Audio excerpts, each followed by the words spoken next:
Hello viewers and welcome to the show. Today I sat with Dimitris Avrampoulos, Migration, Home Affairs and Citizenship Commissioner with the European Commission to talk about the biggest concern of the day, refugees. Stay with us. Thank you so much for taking time to be with the Ethiopian Television Commissioner. I heard that this is your first visit to Ethiopia. Can you tell us if there is any special purpose or it's just one of those visits in Africa? Let me start by telling you that I am in Ethiopia, in Addis Ababa, only for 2 days, but I have the feeling that I'm here at least for 1 month. It's a great country. And I was received in a very warm and cordial way. For me, it was a discovery. But the main reason of my visit was not tourism. Hopefully, one day I will come back with my family to discover more of this beautiful country. I represented here the European Union in a conference which is the follow-up of the Valletta Summit, whereas you remember the leaders of Africa and Europe met and they decided to work together in order to manage migration. And of course, in order to have some direct meetings and contacts with the leadership of Ethiopia. I met the Prime Minister, the Minister of Foreign Affairs, and the Minister of Peace. And today, just some minutes ago, my visit finished with a meeting with the President of the Republic, this great lady. And believe me, some minutes before I catch a flight to go back to Europe, I am convinced that this country, this nation, is changing to the better. All these big reforms undertaken by the government are to the better of this country, but also of the whole region. I was telling before that Ethiopia is not just one more African country. It is a great nation with a great tradition, history. A history that was always linked to Europe. And today, in this global landscape, in this volatile global situation, if there are two stakeholders that they can really work together in the name of peace, stability, cooperation, progress, is Europe and Africa in general. And within Africa, Ethiopia can play a leading role. So I conveyed a strong message to the authorities, to the government, to the leadership of Ethiopia. And today I'm leaving, taking back a very strong message to the European leadership that there is a common will to work together in order to address and manage all these big challenging issues, including migration and security. It's good for you to know and for our spectators that I'm responsible on behalf of the European Union both for migration and security. These two issues prevail right now, not only in the European political agenda, but in the global political agenda. Yeah, we're going to talk more about migration, by the way, but I wanted to comment on the current reform the country is going on. You know, it's political. We have political reform, economic reform, but would you point out the reform that you think is very supportive for the future of Ethiopia? I can tell you that you have a very strong and wise, determined, visionary leadership. All these reforms undertaken by the government, and as I said in the beginning, I'm sure will inaugurate a new era for this great nation. Deeper democratic institutions, more transparency, a leading role in the whole region, structural reforms, a new administration, a deep change on everything. I would say, that's how I would interpret it, a revolutionary reform, but in democratic terms and rules. And this is what will ensure a better future for everybody. I noticed that priority is given to the younger generations. You know, Ethiopia is characterized by a demographic explosion. The majority of the population of Ethiopia are young people, and they demand from their authorities, from their political representatives, from their leadership, to provide them with more opportunities for the future. Not only in finding a job, but in opening a very auspicious horizon for them to exercise their right to life here in conditions of stability and security. And this country is blessed by God, history, and nature. You have everything here. What the country needs is a strategy for the future. So, I can tell you that what has been decided will be supported, first of all, by the citizens of Ethiopia. And at the same time, since everything today has taken international dimensions, it will be in the interest of the neighborhood. A neighborhood that has suffered a lot in the past. Let me tell you here that it is to be praised and commended that the government, in such a short period, managed to solve this problem with Eritrea. It was a very strong signal to the whole world how does the leadership is perceiving its role that goes beyond the borders of the country. So, I'm very optimistic.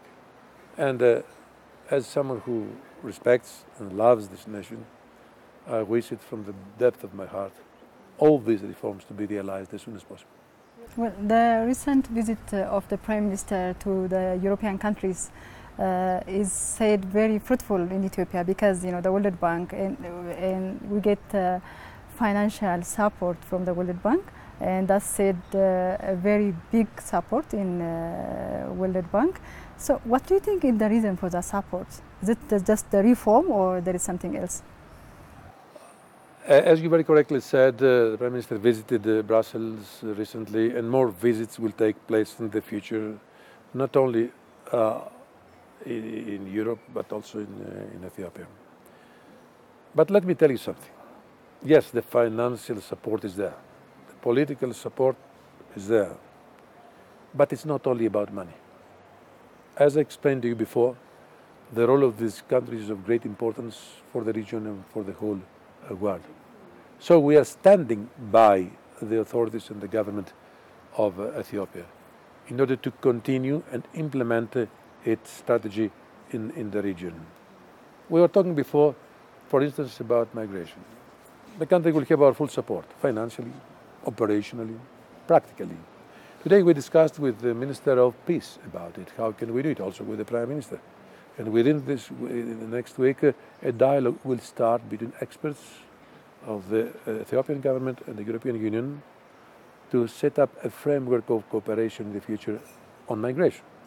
The same is on security, because security is also on the top of the national agenda. And we in Europe, we have suffered a lot during the last 5 years. We all know what happened there. All these tragic occurrences, terrorist attacks. And we have built our own architectures on security. Our know-how, our knowledge, our best practices will be shared with the Ethiopian government. The same is in the field of migration. On migration, we know that the country is also is under pressure. More than 4 million people are residing right now in Ethiopia. 3 million they are migrants and 1 million refugees from neighboring countries. And I have to commend and praise not only the authorities, but also the people of Ethiopia for hosting them with dignity and respect. But Ethiopia cannot manage this situation alone. It needs our support. And this is what I would like to confirm, replying to your question. We are here to support Ethiopia operationally, practically, and financially. Let's talk now about the migration issue, which is the biggest problem in our world. As you said, Ethiopia hosts the biggest refugees in the world, actually. When we talk about migration today and the refugee issues, we shouldn't consider it as a regional problem. It has become a global one. Approximately 75 million refugees are somewhere in the world right now, and more than 260 million migrants. I always say that this era will be qualified by the historians of the future as the era of human mobility. So it is a global obligation and responsibility to address this issue. That's why the United Nations were mobilized following our initiative. They held an extraordinary General Assembly 2 years ago, and more has to be done in the future. And the European Union has taken the lead, because in the beginning we have been taken by surprise. I want to be frank with you. Europe didn't know how to handle migration 4 years ago. Now we know. We have made great progress. And what we have achieved has to be shared with other countries in the world, other parts of the world. But we have to establish good relations with countries of origin, countries of transit. We call them in Europe third countries. I don't like this expression. There are no third countries. There are countries also under pressure. And we are on the same side, both on migration and security. And this is what brings us closer to each other. That's why we must cooperate. And as I said before, we have a very clear strategy of cooperation on that. And here in Ethiopia, I have discovered very reliable, strong and determined interlocutors to do so. And I really count on that in order to manage these two issues effectively together in the future. Yeah, I was about to mention the critics which says, Africa hosts the majority of refugees with its, economic problem. And why not the European countries with better economic conditions? They did. Europe right now is hosting a big number of refugees. I remind you, Europe was and remains a destination. Europe is not going to become a fortress. Europe is based on democratic values. Europe was always open. What we said is to stop the irregular migration. As far as the refugee dimension is concerned, the ones who are in need of international protection will have it, and they have it. We are bound by international conventions. As far as the others who want to come irregularly or illegal to Europe, they must understand that there are laws that have to be respected in Europe. So we have changed our migration policy. It's better to say we have adopted a migration policy. Now we have appointed migration liaison officers in all our delegations across the world. So someone who wants to come to Europe can apply. His application will be examined and he will be accepted. But all these waves, all these flows of irregular migration cannot continue. First of all these desperate people, I understand I'm in their position. They're in the hands of scrupulous smugglers. They don't care about their lives. That's why thousands of them lost their lives in the Mediterranean Sea. This is our priority, to save lives. And the ones who are coming, even if they have arrived on the European shores in an irregular way, they have to be treated with dignity and respect. But at the same time, it's very important to send a signal to the whole world that Europe is not a fortress, will never become a fortress, but laws have to be respected. Yeah, you've been talking about strategic support. What is that strategic support you're looking with African countries, including Ethiopia? Strategic partnership means that, first of all, we adopt a common understanding of the situation. We are all on the same side. You said it before. Ethiopia is hosting a big number of migrants and refugees. The same it happens in other countries in the region, in Morocco, in Tunisia, in Turkey from the other side of the Mediterranean, in Lebanon, in Jordan. So, what do we mean when we say a common strategy? It's a strong cooperation. First of all, to stem the flows. Second, to create the necessary conditions for the ones who want to come to Europe to prefer to stay in their homeland. We are here to support all these countries in terms of development, economically. We are here to do that. But in order to achieve it, we have to work together. We have to adopt a common platform on that, a common strategy. It's not Europe and the other, it's Europe with the others. Okay, let's talk about the usage of the supports, I mean the financial support specifically for the African countries. You know, it's been said that the support is not placed in the right place. As you said, the youth are in a great you know, risk. They risk even their life to get a better life. And the the EU is helping the African countries, but how do you monitor the support you give? Everything is monitored. Let me tell you one thing. When we talk about financial support, this amount of money is not going directly to the national budget of a country. It has to support UNHCR, United Nations, International Organization of Migration. They operate on the ground, and they are our strongest allies and partners in order to manage migration. So yes, we are ready to support financially all policies that have to do with the treatment of migrants, to provide them with shelter, medical support, food, education, and in some cases even jobs. And so far the European Union has spent a lot of money. But it is not only about money. It's how do we perceive, we understand, and we decide to cooperate together in order to address these challenges. In the beginning, it was the problem of Europe. Some in Europe believe that a good cooperation with third countries would just stem the flows. No, it's not enough. All these countries are under pressure. And some of these countries are the heavier pressure compared to Europe. I gave you some number before.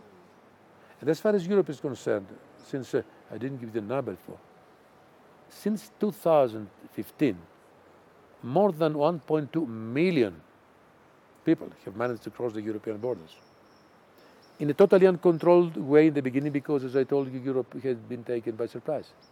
Now, most of them, they are identified and registered. And many of them have already found a very hostile environment and a safe haven in Europe. And the majority of the European countries had opened their doors. Yes, there are still some countries in Europe, I would say some governments in Europe that are not friendly towards migration.